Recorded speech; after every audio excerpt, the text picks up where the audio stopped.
Hi, my name is Mike Coggins, and welcome to the Real World Research for Everyone podcast, and I'm your host.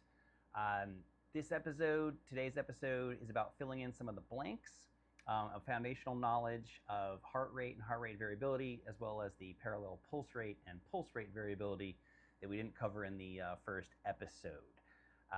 I'm using these particular measurements and analysis because, first of all, they're in a billion devices. They're talked about a lot. They're mentioned on social media a lot. They're mentioned in websites. And the basic math and analysis behind this is actually broadly applicable towards a ton of other biosignals as well. So I'm going to start here because it's an area people, frequently see on their devices, but also it's more general and broad than that. Please remember that I am a researcher in the real world, meaning that the work I do and the data I collect is done out here in outside spaces, in gyms, in other types of enclosed areas that I don't control. And I don't control anything besides really what I do and what the person or persons with me do.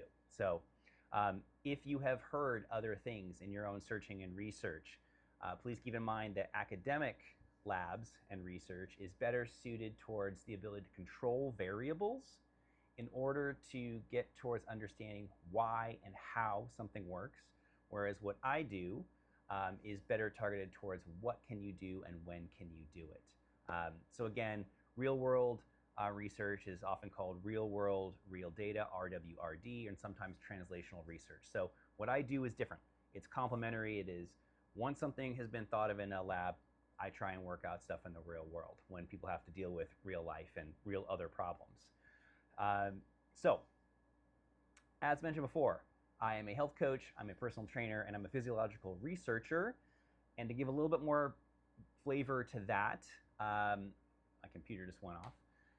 I have to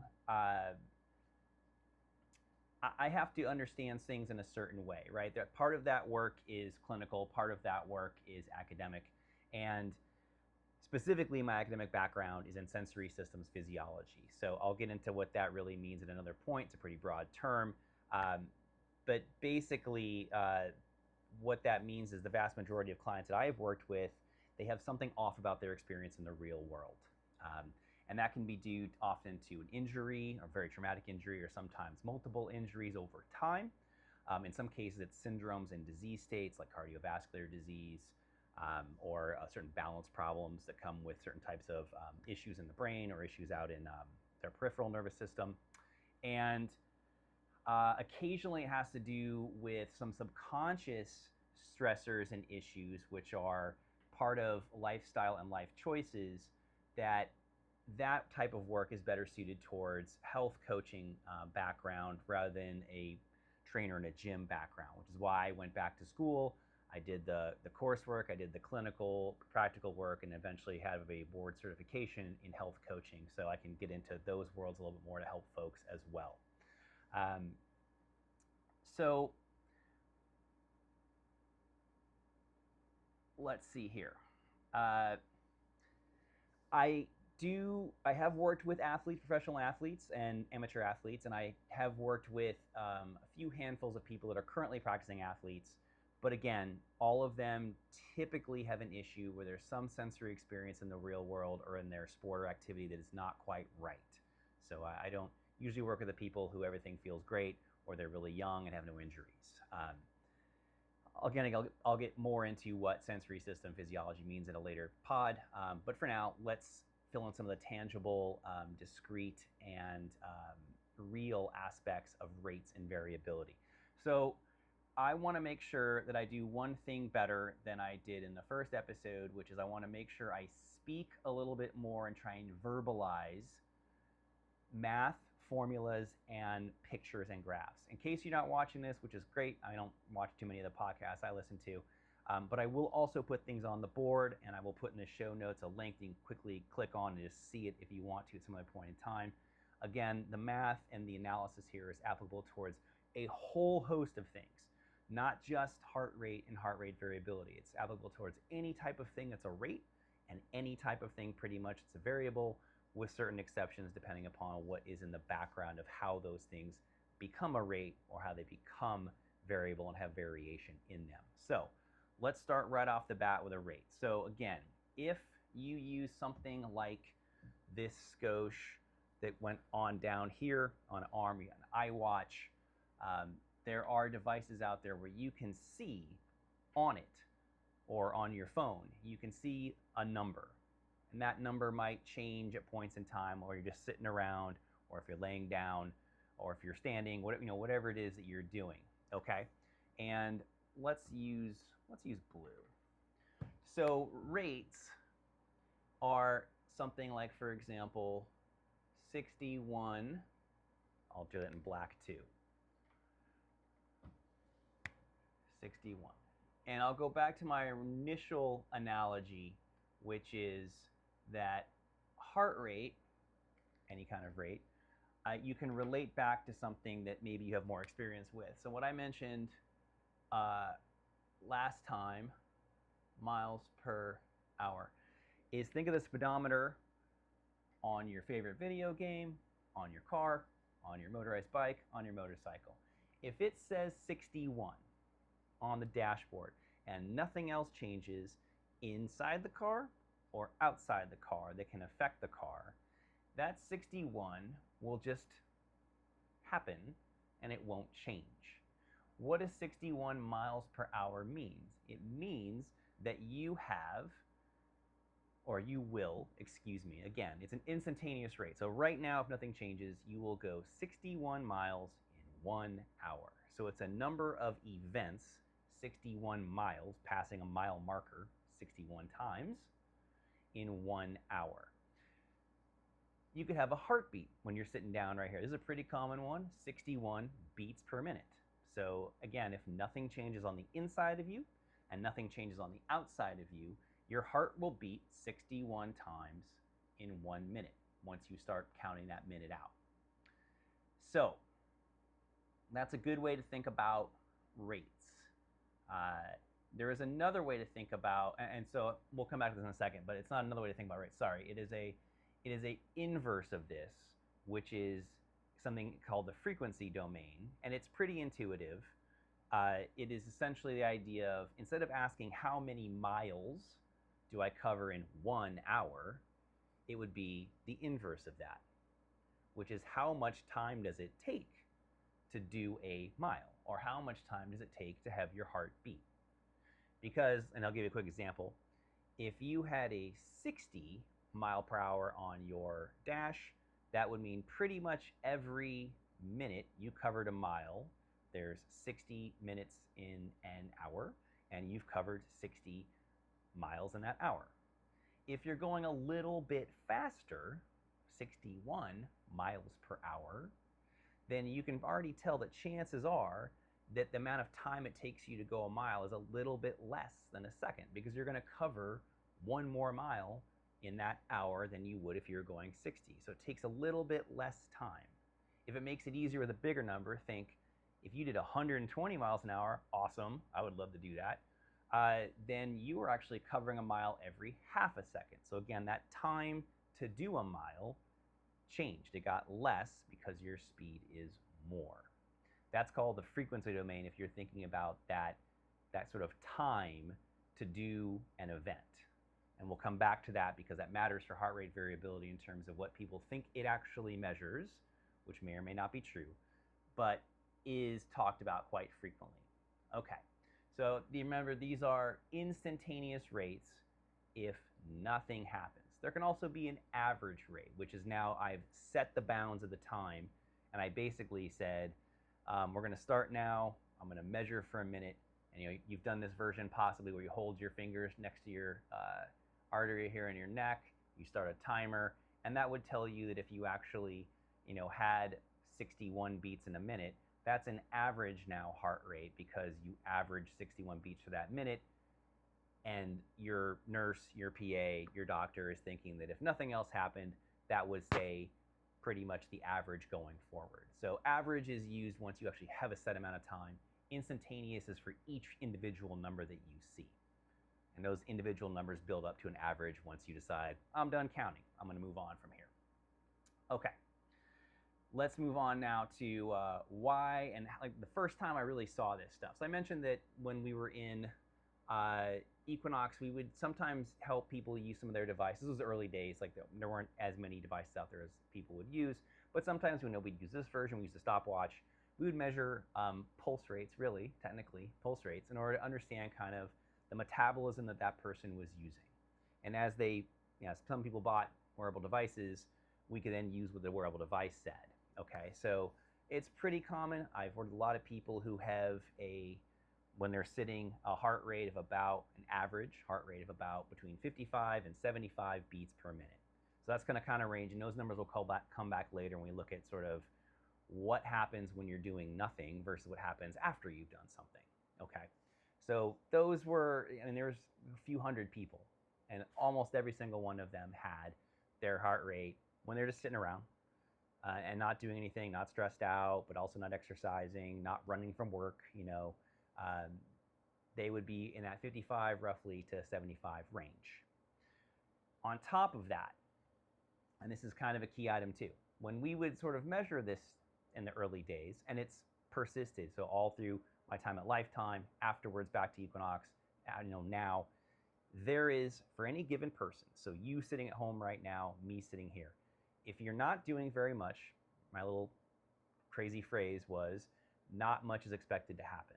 So when you actually see people have their heart rate, these numbers over time, they don't change a whole lot. I showed that in the first video. So we'll come back to like what the distribution looks like, or if you just sort of sat around and said, what were all the numbers I saw over that minute? There's not a huge range, right? If you're a person that sits around 55, you're not going to change by more than usually about 5 beats either direction. So you wouldn't be much lower than 50, pretty much ever, or above, let's say 60. There's a little bit of wiggle room, but the idea there is you don't really change that much, right? It's not like a random 150 in there, 61, 60, 200, 59, 3. It doesn't have a huge range. It's a pretty narrow range. That becomes important later. Okay, so that is rates. If you need to take a break and think about it, do some math, go for it. Please do. Just hit the button and come back some point in time. Now we'll move on a little bit to variability. Okay, so I'm going to erase these real fast so I can start drawing some pictures. I'll do the formulas first, and then I'll do some pictures right next to it, and I'll talk while I'm doing this. So the idea here, there were 2 general ideas of how to think about the variation, which originally comes from the idea of error. Because if you had something like a perfectly operating machine, maybe there wouldn't be any variation. And the biological equivalent of that is pacemaker.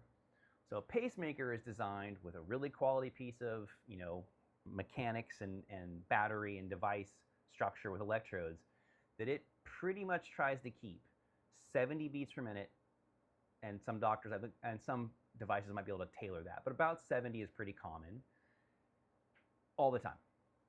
So it's always 70.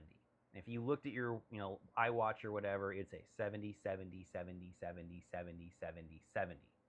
And there wouldn't be that variation if you go down to like 70.0. It'd be 70.0, 70.0, 70.0, 70.0, 70.0, 70.1, 70.0. It wouldn't change very much because that machine does that. And now that little bit of error, that 0.1 I just said, was looked at in the early days as like noise or error. In terms of our biology, it is looked at as like a buffering system. It gives you a range of things that you can do, because being rigid might be bad. You need to have a little bit of flexibility in the real world, flexibility during different situations in the real world. So we have built in essentially mechanisms that keep us having some level of this little variation, because now it represents not noise, it represents opportunity. It represents like how can we use things. So there's 2 ways to look at that in terms of the math.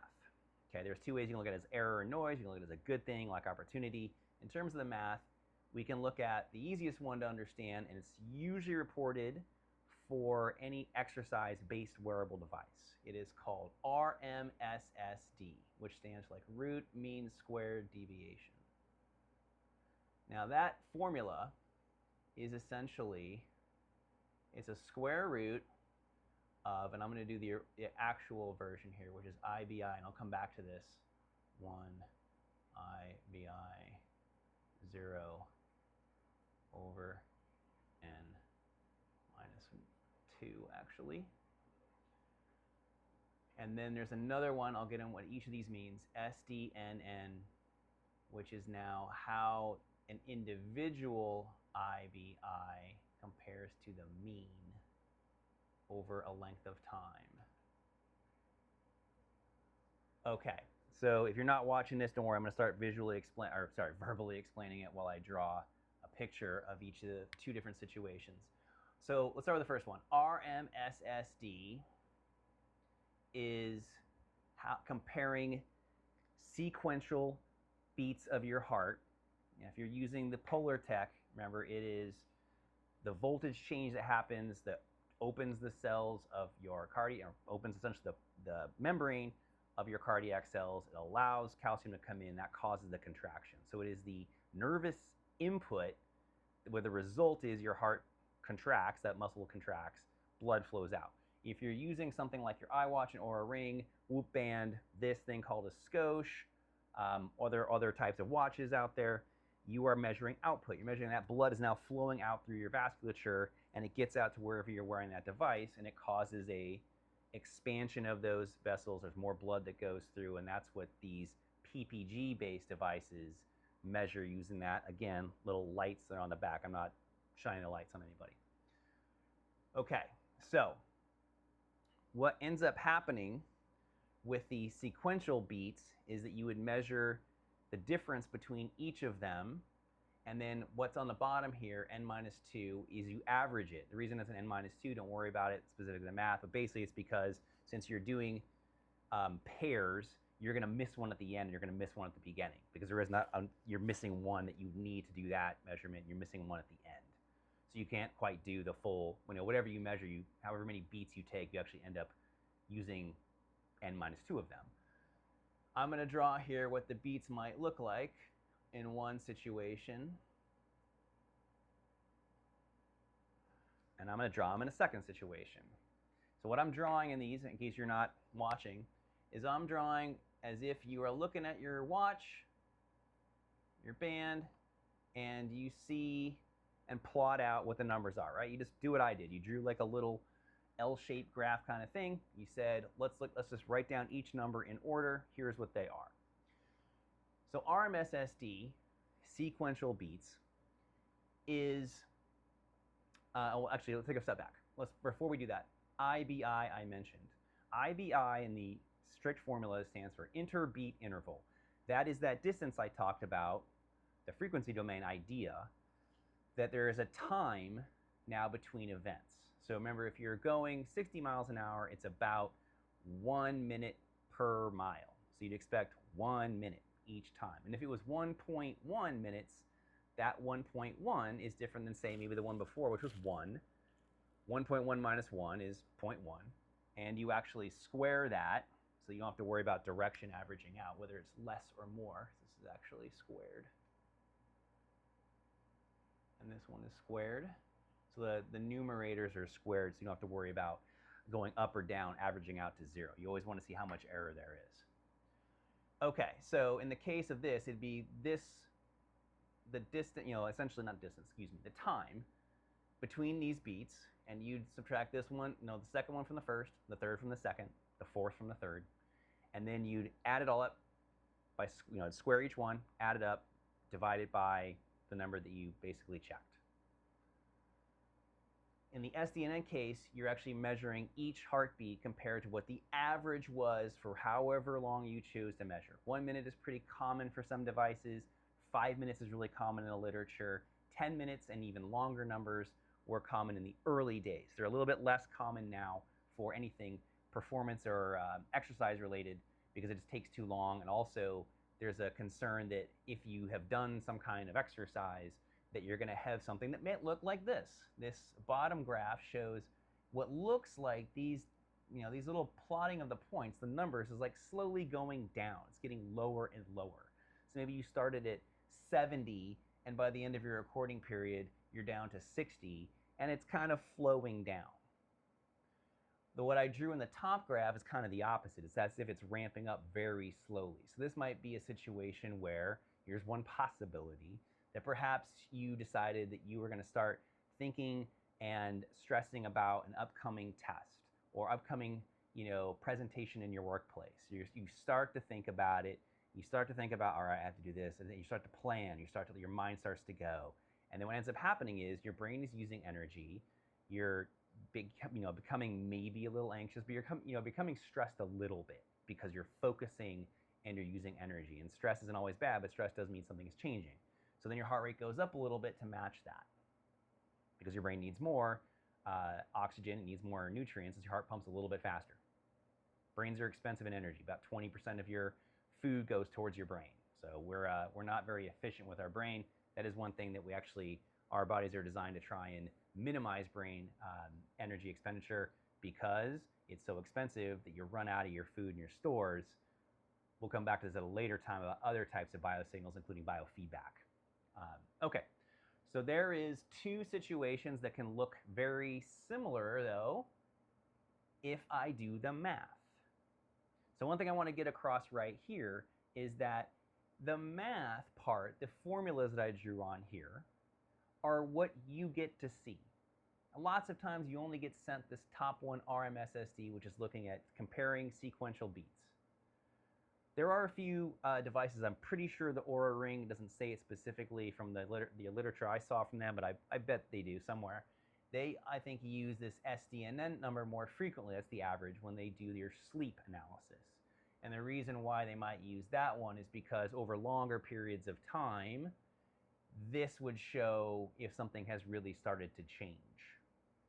Okay, and whereas beat-to-beat measurements might not be that different if you look at a very short period of time. It's like, you're sleeping. You're pretty much always around, let's say, 55. But over time, when you go through, say, REM sleep, or when you go through beta wave sleep, you might have a little bit of change in the variation in your heart, and that might show up more easily when you look at what's called this SDNN. So that's comparing any given beat to what the average was over, let's say, a minute during beta sleep, and then they'll report that number. And then they'll look over a minute during REM sleep, and they'll report that number, and those numbers can look different. Either way, though, you get a number. In the time domain, you get a time. So the number lots of times you'll see, let's try a different color, is you'll get something like 48 milliseconds reported on your, let's call that, say, 48 milliseconds. And this one, oh, look at that. Actually, surprise, it shows up as 48 milliseconds too. So whether it's going up, your heart rate's going up slowly, or whether it's going down slowly, you might get the same number. So that's a yellow flag right there. I remember we talked about the key of this is mostly thought process and understanding what could be going on behind the scenes rather than just facts. That's the podcast is not a facts throwing them at you podcast. But take a look. And I'm not the first person to say this by any means. There's been at least 4 review papers put out over the last 30 years that have actually done even simulations of this. And they've showed that, like, look, we see this all the time as cardiovascular doctors. This is mostly medical-based literature. They'll say, look, we see this all the time. Like, if you can get the same number, but what's going on looks like it's very different. I can get a 48 millisecond reading on my app that says that's my heart rate variability, but I don't know if underneath that number, my heart rate was going up, it was going down, it was doing some kind of sinusoidal up and down pattern, it was doing something weird, like just flat for a while, then went up as if I stood up all of a sudden during the middle of my recording. So that's one of the limitations that you are going to be stuck with the devices that you get if they report just a number. I know the Oura Ring gives a graph during sleep, and that's great, but that's not how I use my wearable devices, right? I would like to know how things are working before and after exercise, or before and after recovery, before and after a breathing protocol, or a cryogenic session, or cold therapy, or heat therapy. I want to know what's going on, but right before and right after those time periods. And if I just have a number, sometimes it doesn't seem to be informative enough. So that's the yellow flag for me, is I've seen this with lots of people, including myself, that I can get the same number and there is something very different going on. As a matter of fact, so this one, another possibility where the numbers come down slowly, this is really common if you've heard about something like heart rate recovery. So if you do any kind of, let's say, workout, even like, say, doing the laundry, doing some chores, if you do some stuff for a while, it takes some effort, and then you decide, I'm going to sit and relax. Your heart rate is probably going to come down because sitting and relaxing is a lot easier than doing exercise, doing chores, whatever it is. And so lots of times, if you measured somebody right after something, you might see this slow decline and a slow, decrease in their heart rate numbers.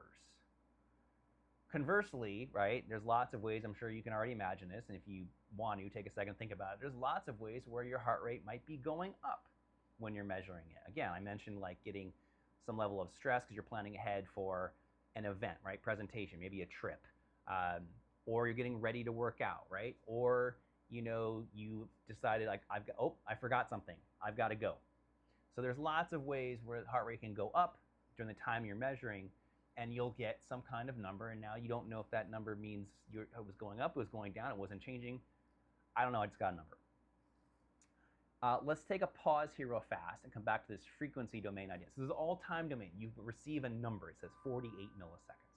There is in the literature, and actually in one of the most classic papers about trying to figure out what goes into your heart that creates this variation, was a paper that used something called the frequency domain. And I think I mentioned that this is the paper that used some chemical blockers. It was with dogs. And it found that if you used a certain kind of blocker, you would take away one part of the frequency domain. If you use another blocker, you take away a different part of the frequency domain. And the blockers were specific for certain types of neurons. And that was one of the ways they showed your heart has two inputs from your autonomic nervous system, and it appears that they work together to create this variation. That was like back in the 80s. It was one of the early, really good papers. There's also another paper using the frequency domain that is trying to use variability as a training protocol, meaning you would get up in the morning, you would test your heart rate variability, and then it would give you a idea of what to do in a general idea. So the idea was people were trying to work on their cardiovascular capability, so keep one simple goal.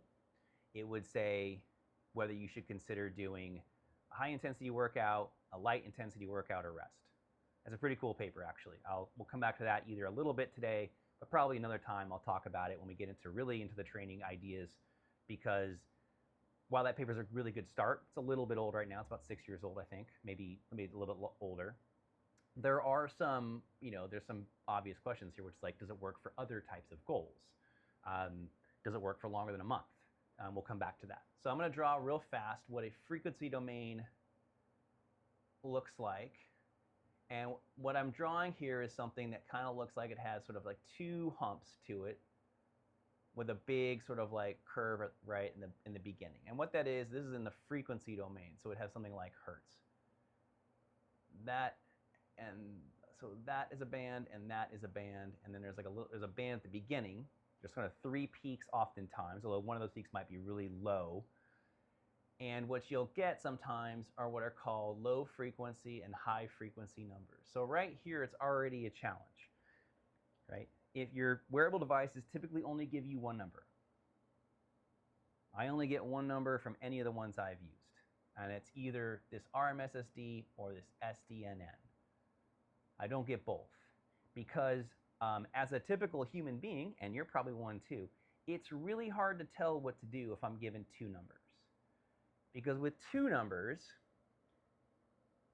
let's say I just get them once, right? That's my baseline now. I woke up to my measurements. Here's my two numbers. What do I do with all of the possibilities that can happen? How many possibilities of things can happen? The first number can stay the same. And the second number can stay the same. It can go down. It can go up. So that's three possibilities right there. The second number can stay the same. First one could stay the same, go down, go up. Now we're at six possibilities. What happens when they're both changing? Now there's more possibilities. So that's a challenge for the people that create these devices, the researchers who try and do the work, myself.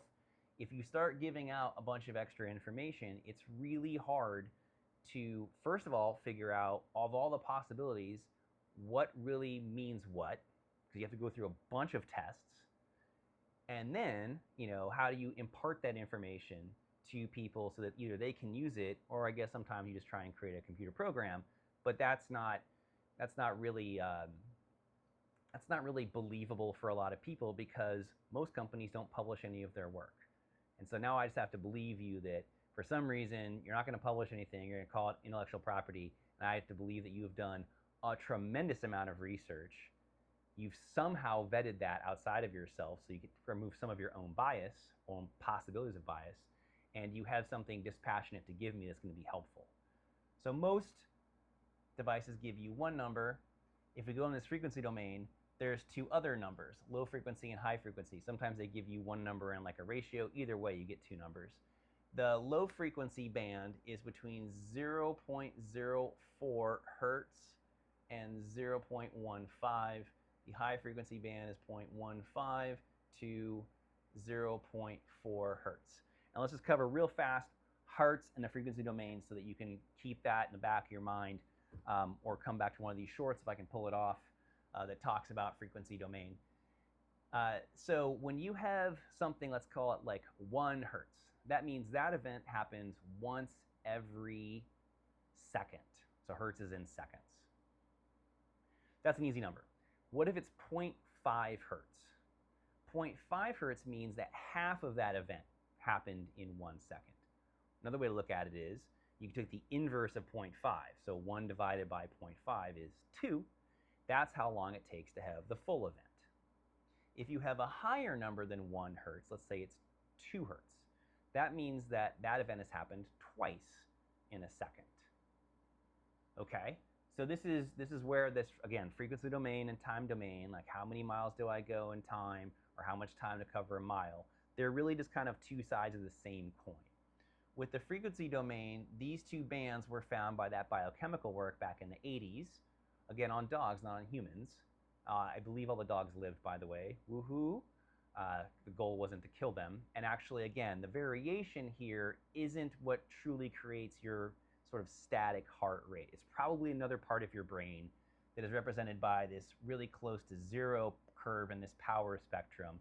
And that's controlled by something called very, very low frequency, which is sort of like, imagine like a set point, a homeostatic set point. Kind of like how your body's weight stays about the same every day, right? There's no day where you wake up and you're 50 pounds less than you were the day before, and then you're 30 pounds heavier. You stay in a pretty narrow range because a part of your brain has said, that's what we're gonna do. That's how much, energy we're gonna allow to flow out of you in terms of fat burning and everything else, and how much we're not gonna allow to happen.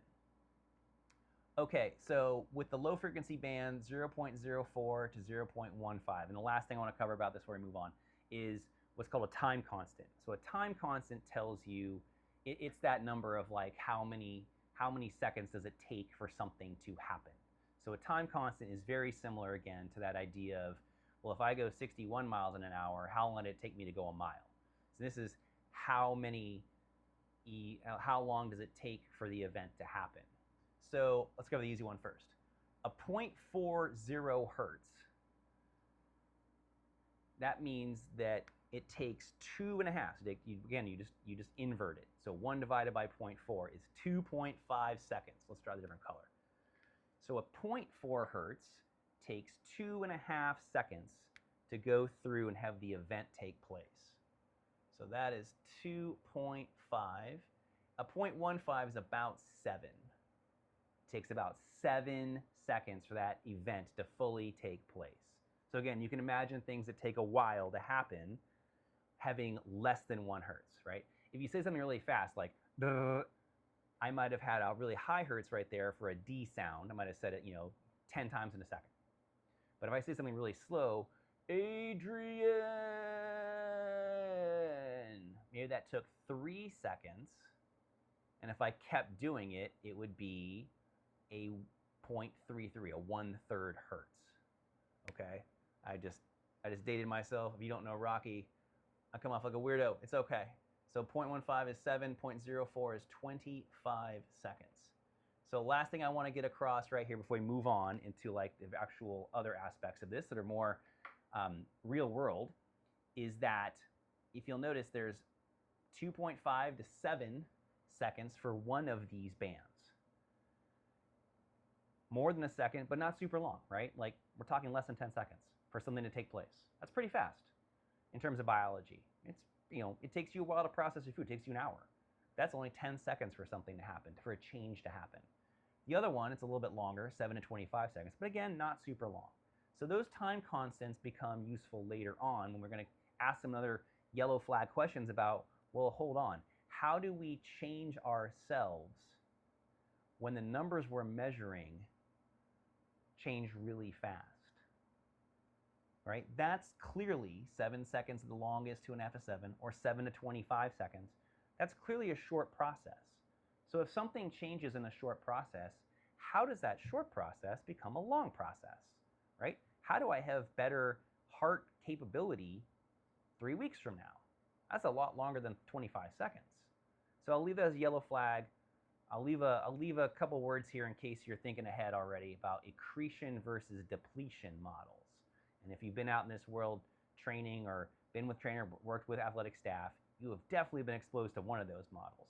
And if you're someone who likes to do kind of treat yourself, self-care, you have definitely experienced one of the other of those models. We'll come back to them at a later pod.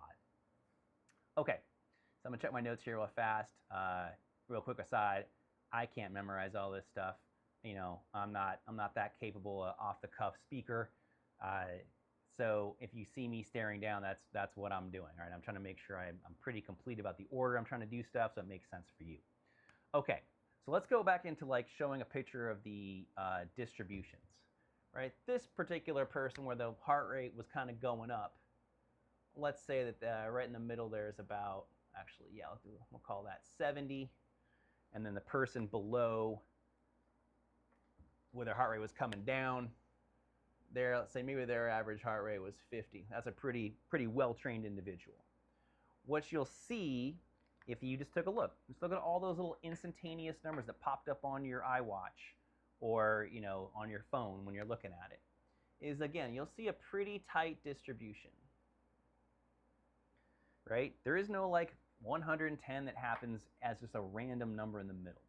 If you're running around 70, you stay around 70. If you're running around 50, you're staying around 50. So in this case, what you probably see is something about like this, and let's call that 75. We'll call that 65. And again, I'm just giving some general ideas. Please don't assume that like you're never going to have higher than a 75 heartbeat if you're that person. This person would be 55 and 45. Although, again, these are not always symmetrical in both directions because not a lot of people have 30 heart rates. So, and if they do their coding, so, seek medical help. But you kind of see, again, it's usually about maybe 10 beats as a range. And I want to finish this section off with, first of all, telling you why. Why is there a very short window? And then we're going to get into what does that mean in terms of certain aspects of the math. Again, the formulas that are over there. So let's talk about a story about homeostasis. Everything in our body, my background is physiology, it's how everything communicates within your body. Everything in your body tries to stay within a range at every moment in time. The range can change where you are at. There's lots of ways that things can change. Some of them are good, some of them are really, really bad. But there's always a range where your body is going to try and keep you for anything we choose to measure. You can think about if you've gone to the doctor, and they say, look, you take a blood test, your pH balance, it's between this little range, right? Your calcium is between this range. Your whatever creatinine is between this range. Whatever it is, there's a range that is, from the medical perspective, reasonable. And the reason it's considered reasonable is because they have a large number of people that have shown up and had a number in that range. And there's very few people that are outside of that range. And most of the time when they find someone outside of that range, and that's again higher or lower, I'll come back and I'll show you this graphically, there is something usually wrong. And if it's wrong, it can be caught early, maybe and fixed. It could be benign and not that big a deal, but should be monitored. It could be a we got to get you in the hospital right now kind of situation. So anything in between. But generally speaking, right, the range is there because, for example, we cannot handle a pH balance in our blood of 8. You're dead. We cannot handle having your blood oxygen only be at 40%. You are already passed out at that point. You've already gone and passed out on the floor. So there's ranges that matter. these are the ranges that often happen, plus or minus 5 beats per minute.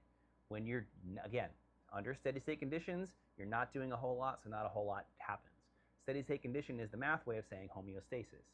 If I'm not doing a whole lot right now, I haven't eaten, I'm not exercising, I'm not hyperventilating, I'm not freaking out about this podcast, things won't change very much. And that's reflected in the numbers that we see that come out with our devices. They don't change that much. Now I want to do one quick thing. These are rates, 65 beats per minute to 75 beats per minute for this person on the top, or 45 to 55 for the person on the bottom. Now there's a problem here that pops up, which is if we look at the IBI for these, they're different. So what is the interbeat interval about for a person who has 70 beats per minute? We know it's faster than a beat every second because you have to get more than 60. I said there's 70. So it's about let's call it 0.94, which another way to look at it is like 940 milliseconds. So I'm just going to write, I'll use black. Actually, I'll use green. It's 0.94. 0.94 about. And now if you're at 50, oh, it's even lower. It's more like 50 times, that's going to be about 0.9. Actually, that's probably about 0.96, and this is about 0.92, let's say. And then that makes the 55 is closer to 0.93, the 45 is 0.91, the 75 is 0.95-ish, 65 is 0.98. And why this matters is, in the equations, and you should be able to, if anyone talks about training you with heart rate training, heart rate variability training, you should immediately ask them to show you the formulas and do the math. Because you need to know that they're not just reading off stuff and assuming that that's good enough, because it isn't. Here's why. When we have both of the equations have in the denominator a subtraction. One thing is getting subtracted from something else. And so what those numbers can be, the range they can be, will tell you what the range realistically is for the measurement you're looking at. And you need to kind of know what that range is in order to know, just like a medical doctor, am I higher than I expect? Or am I lower than I expect? Or am I in the range I expect? And so if you look at, on average, basically the subtraction, and since it's square, it doesn't matter if I go left to right or right to left, between this top person and the bottom person, these numbers are like 0.1 and 0.2, and these numbers are 0.1 and 0.2, and so that kind of tells you a range, right? You'd expect that the numbers would then be between 0.1 and 0.2-ish, or from this side to this side, that's a 0.2, and this side is a 0.3. That's 200 milliseconds versus 300 milliseconds. Take a pause and think about that. The bottom one here, 0.93-ish, 0.91, you'd expect almost all the subtractions to be less than that range, because that's at the ends of the range, pretty much. And since you're averaging it out, it's going to mostly be less than that. This one has a broader range on the numbers, and that's because of the rates themselves. So here becomes a big problem. I'm going to call this a yellow flag. This does not get talked about very much. This is in the work I do. Because these two different people have two different average heart rates, or you could look at this as the same person who was on the top getting ready to work out. If you measured them when they came in the gym, or over to the park where you're going to do some work. And this is after they worked out, the bottom one here, where their heart rate's coming down. It could be the same person at two different points of time, or it could be two different people. Either way, when you measured it, the average was different. And because the average was different, the amount of time between the beats that is allowed, that's generally going to happen because these distributions are narrow, is different.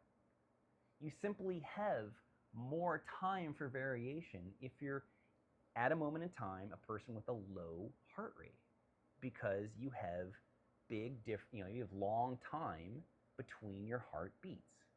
And if you are the same person at a different point in time or a different person, you have less time between your heartbeats. So because you have less time for variation.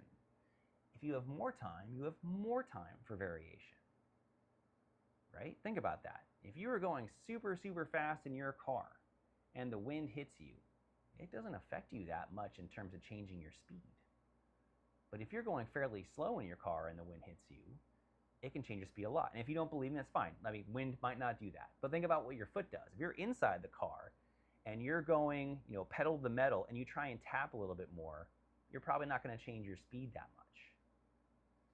If you are going really slow and you tap your foot, whoop, right? That's where the person next to you goes, what's up with that? My neck. And so you can actually change the speed, not only like percentage-wise, but just actual number by more. We'll leave that there for you to think about. It's not talked about at all. If you have questions, feel free to reach out to me. But that is one of the basic problems that sits there for all of the numbers that you get. Not just the problem of like, what is the curve of like just, what plotting out your numbers, what's going on underneath that number. But also the simple fact is the number itself is dependent upon when it was measured and what your average heart rate was. That's two things right there that now are feeding in all the time to the measurement you get. And if there's not a way to, I call it decouple, or to like normalize for them, or to remove that influence, it's really hard to tell that if you wake up one day and you have 48 millisecond heart rate, and the next day you have 34 millisecond heart rate, what actually changed? Was your average heart rate different? That might have been enough just to change it. Was it because you started to move around a little bit one day versus the other, and so the plotting of your data is a little bit different over the time that your ring or your iWatch measured you? You'd have to plot it out and look, and that's hard to do. Okay, so let's take a break. Let's talk about how this might matter for training. Okay, so I mentioned that there's a paper and a medical paper that looked at like the aspects of your nervous system that feed into your heart. There is a paper that took a look into how to use a polar text. So this is a key item, right? They used the input ECG, to inform training. It's a pretty good paper. It actually shows individual results. And that is a highly important piece of information because of what I just said right here. If you have different people with different resting heart rates and you don't control for that, you just give me an average number, I don't know what to do with that information. But if you take each person and say, at least I'm just going to show you each person over time, I can say, okay, I can at least watch that person and not just see everything kind of get smoothed out into an average. And what they found is there was a way, I'm not going to get into the paper too much on this pod, maybe another one. They found there was a way where you could basically check your heart rate variability with the earlier version of a polar tech, and it would inform you of what style of training you should do that day. There's basically three options. There's a high intensity, a light intensity, and rest. And after a pretty short period of time, which is always the bummer with these types of tests, because you don't know how long it can keep going for if you want to train for more than 1 month of your life, they found out that the people that followed that program actually had a little bit higher ability of, they called it load, which was like a combination of how fast could you run in time. And they found that they had a little bit higher VO2 max, or about the same VO2 max actually, as a group that just did a standard protocol where it's like, here's your program, like the one I got in college. Boom, this is it. I don't care, just do it. The control group, another good part of the study, didn't have much change. The other thing that's subtle in their picture, which again we'll get into at another point in time, was that the grouping, so if you look at it like a team, the grouping of the two teams was different. The team that had everybody follow the same program had a few people actually end up worse after a month. They had some measurements that were worse, which in my world is what's called overtraining. Okay? The other group had no one end up worse, and it was a little bit tighter grouping of how much improvement they had. So that's pretty exciting. You can make it personalized on the front end, and you get a much better grouping. Everybody succeeds on the back end. So that's a pretty cool part about that paper. The negative is that there aren't many other papers that have used anything, whether it's the ECG version or this sort of like PPG little LED-based version like your iWatch and Scotias and Oura Rings. Almost nothing has been published in the literature about how to use them and if using them had any benefit. I will caveat that to say that at this moment in time, I don't have one of those infinite licenses where I can read every single paper that comes out in any journal. So there could be a couple out there which have something to do with using the PPG-based device. I just can't access them. But I can tell you there's certainly not a lot of literature. There's only a few papers that use a Polartec style device, and even then it's not necessarily a real world. Sometimes it's in like a lab or controlled environment, and there's hardly any with the PPG-based device, whereas of course there's thousands of paper using devices for other things in the medical world. So that it's very small transmission of information for us to know what to do out here in the real world, which again is what I try and work on. So that's one of the negatives. But there, and I will say off too, in case someone has researched it, I am actively ignoring a PLOS paper by a Chinese group. And the reason I'm ignoring it is because they trained the different groups of people. It was cool design of what they were trying to do, but they trained them in a very controlled environment, temperature, lighting, time of day, all that kind of stuff. So not always applicable to real people. And then the second problem is they didn't report any kind of individualized statistics, nor did they provide any baseline statistics. So I have a real problem with papers that come out and don't show you a baseline and the change. They just kind of give you an average change at the end. I don't find that to be, it's not detailed enough for me to use because that you don't know what the baseline was. One group could have been different off the get-go, and then their change, even though it looks bigger, maybe they just caught up with everybody else. So that's a problem right there in the analysis. If they change the analysis, I would definitely go back and read it. Okay, we talked about time constants. We're good with that. One other paper I want to talk about is a great paper. I will put a link to it in the show notes. It is a paper that showed a negative result, meaning that there wasn't a result. There wasn't a big change using heart rate variability, or in essence, observing heart rate variability. So I appreciate papers that have the guts to say, we thought this would work and show something, and it didn't. So it was two elite rowers, like in the World Championship. One of them, they both had their own particular training programs. That's not mentioned. They followed them, and in the ramp up to the competition, one person started to look like this top graph, where instead of this being heart rates, now let's call it heart rate variability. So it was increasing, which again, a lot of these devices and a lot of the things I've read want to convince you that that is a good sign. I'm not sure that that really is. Here's why. Another reason why, besides the addiction literature I talked about. The other person who was competing in a rowing event had a constantly kind of decreasing heart rate variability. And here's the fun part. When the competition came, what do you think happened? 3, 2, 1. I gave you 5 seconds. They both won. So it's unclear if heart rate variability, again, was able to capture something that mattered for their success to win a world championship. Now, again, I don't know if that's because possibly their average heart rates were changing. That wasn't reported. So I can't discount that there actually was a similarity between the two because I can't tell.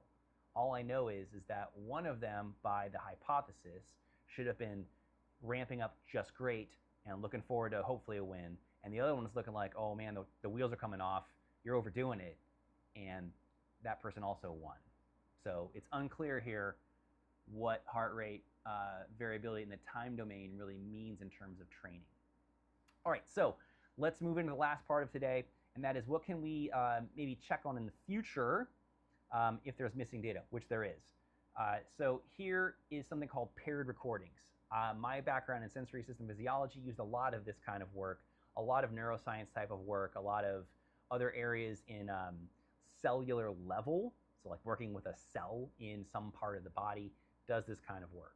And occasionally you get it in like larger, like a system level, like an organ system, or you get it in a whole animal level, which is you test something before you do a treatment, you do the treatment, and then you test after.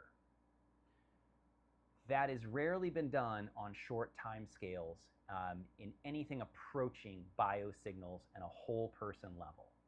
Most of the time, the papers I've read, including all of the heart rate variability and a lot of the heart rate training literature, is we measured before your training, we measured at the end. Maybe it's like a training camp, you have like a month, maybe it's a 3-month cycle for something, maybe it's like a cardiovascular program for people who have cardiovascular disease and they're going to check them after like 3 months.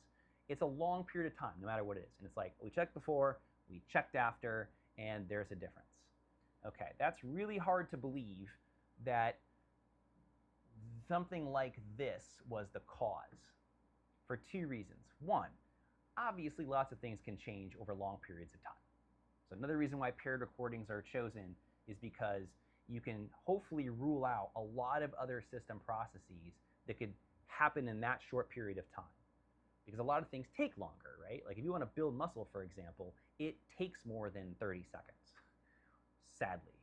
If you want to, be able to run really fast and you go out and do it one time, you didn't really change your running time. If you want to run the New York Marathon, you can't just train once. You see where I'm going with this? So in this case, I'm going to bring you back to the time constant. I mentioned that the time constants were determined from looking at these power spectra in the frequency domain.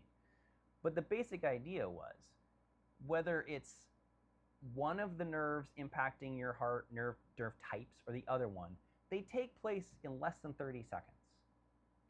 The time constant, by the way, just to be a little bit more detailed, is how long for basically almost a third decrease in something happening. So if you get a big spike in something and it starts to come down, when it gets down to about a third, that's the number that becomes the time constant. It's about a third. So you could times this out for longer and still say like there's pretty much no change after about 3 times these numbers. So after, call it 3 times 30 seconds. So after 90 seconds, you would show no change in whatever it is that was going on with heart rate variability based upon the work that was done with dogs. So it's a short-term process. It's not super short, right? It's not like, less than a couple seconds, but it is pretty fast. So how do you then say, there's a yellow flag I want you to think about because this is a great one for thought process for future work. And I'll put it in different context first. A lot of people out there have probably tried to improve something about your physical fitness, health, and wellness. Whether it's go to a gym, whether it's stretch and work on your flexibility, whether it's decide to go outside and maybe run, or bike, or row on the water, whatever it is, at some point in time, if you're watching this, you have probably tried to do something along those lines. And every single one of the things that you want to improve takes longer than a day, is that right? 24 hours times 60 minutes times 60 seconds. That is far longer than these numbers. So, no one would believe that if I said, come on into the gym, you give me 1 hour of your life and I'll help you drop 5 pounds. Because it doesn't work. How about we're going to put on 2 pounds of muscle? Doesn't work. But if you kind of consistently do work, then maybe in the future you have lost 5 pounds, or you've gained 2 pounds of muscle, or you've taken 30 seconds off your mile time, or you've reduced your stress, maybe you sleep better, whatever it is you want to measure. But it rarely happens really fast. And that's because the time constant for those things, for the whole thing to happen, that is pretty long. It takes a long time. The time constant is long. But you did a shorter thing. Maybe you worked out for 20 minutes. Maybe you did a breathing practice. Maybe you did cold therapy. Maybe you took a foam roller. I got a foam roller over here. I'm going to introduce this guy. Maybe you did that for 5 minutes. And over time, you saw an improvement in something. So that implies is that you do something now, and that something changes something else, and that takes a while to work through. And then you do it again, and that helps continue the change. So for future work, I want to make a plug for these paired recordings because if supposedly you can improve something like heart rate variability, and if I cared about this for myself, which I do, and for a lot of clients, I do for them as well, if they care about it, I want your abilities to be good 3 months from now, because maybe that's when your season starts. right? I want you to recover from a really tough season relatively fast so that you can go and have awesome vacations. Go hang out with your family or go party in St. Tropez with Erling Haaland, whatever it is. So, whether I want you to get someplace in 3 months where you're really good, or whether I want you to wipe away the bad stuff, which is, I'll do a lot of this, bad stuff relatively fast, then we need to find something and deal with these time constants and deal with repetition and consistency in order to have it happen. So knowing what type of thing might affect this by itself in a short time period might give an insight into something that's like, well, if I keep doing that thing a certain amount of times, it might make sense. You take a guess, right? We do that. We guess, we try. Then we can see if, again, over 3 months or in 2 weeks, did we get a change that we wanted to see? Okay.